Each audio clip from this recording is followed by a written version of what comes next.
Power of history में आज हम पढ़ने वाले हैं 11th क्लास का चैप्टर 3 का पैसेज जिसका नाम है दासों के प्रति व्यवहार।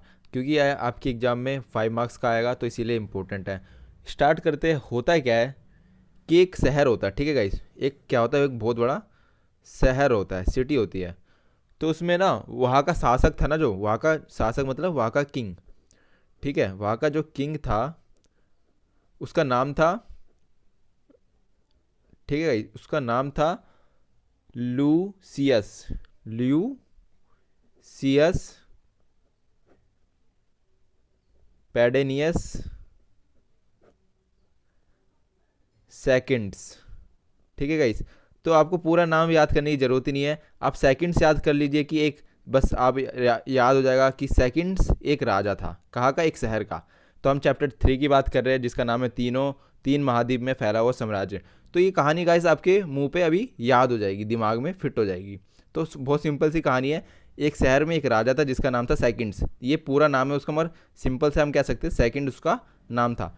ये राजा तो था, मगर हुआ क्या कि उसके एक दास ने, ठीक है, एक दास ने क्या कर दिया, इसका कत्ल कर दिया, ठीक है। क्या कर दिया? कत्ल कर दिया, कत्ल कर दिया। ये कौन है? ये है दास, ठीक है। एक दास ने इसका कत्ल कर दिया, किसका? अपने राजा का।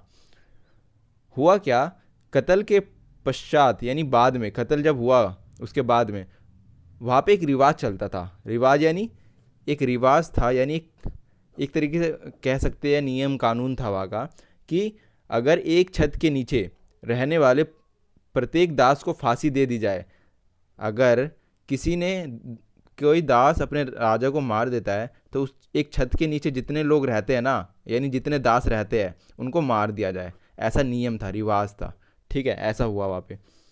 परंतु अब दासों की संख्या तो ज़्यादा थी, तो हुआ क्या, बहुत से निर्दोष लोगों को बचाने के लिए भीड़ एकत्रित हो गई। यानी बहुत सारे लोग आ गए, किनको बचाने के लिए? इन दासों को बचाने के लिए। एक दास ने मारा, इसकी इसकी सज़ा दूसरे दासों को भी मिल रही है, ठीक है गाइस।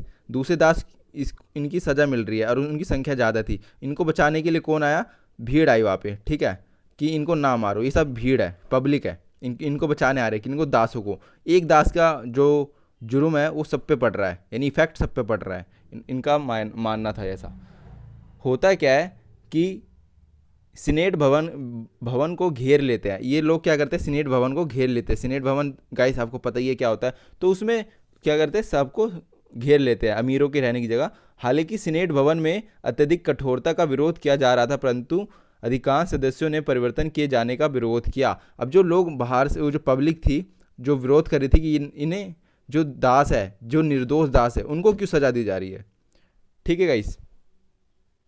तो इसीलिए बाकी लोगों ने क्या बोला, हमें परिवर्तन चाहिए, यानी नियमों में परिवर्तन चाहिए। जो सीनेटर फांसी देने के पक्ष में था, ठीक है गाइस, जो वहाँ के सीनेटर होते हैं वो फांसी देने के पक्ष में थे, उनकी बात मानी गई। परंतु पत्थर और जलती हुई मसाले लिए भरी भीड़ ने इस आदेश को कार्यान्वित किए जाने से रोका। यानी इन्होंने क्या बोला कि सारे दासों को फांसी दे दो। किसने बोला? वहाँ के जो सीनेटर थे, ठीक है। कौन थे? सीनेटर, जो फैसला सुनार थे वहाँ पे, कि इनको फांसी दे दी जाए। क्योंकि किसके अनुसार? रिवाज के अनुसार, ठीक है। एक दास की सज़ा सभी दास को दिया जाएगा इनके अनुसार। मगर क्या होगी, जो पब्लिक थी उन्होंने क्या कर दिया, वहाँ पर भीड़ जुटाई और क्या कहते, जलती हुई मसाले और पत्थर के कारण, पत्थर और जलती हुई मसाले से क्या हुआ, उन्होंने इस चीज़ को रोका, ठीक है। नीरो ने अभिलेख द्वारा दन लोगों को फटकार लगाई।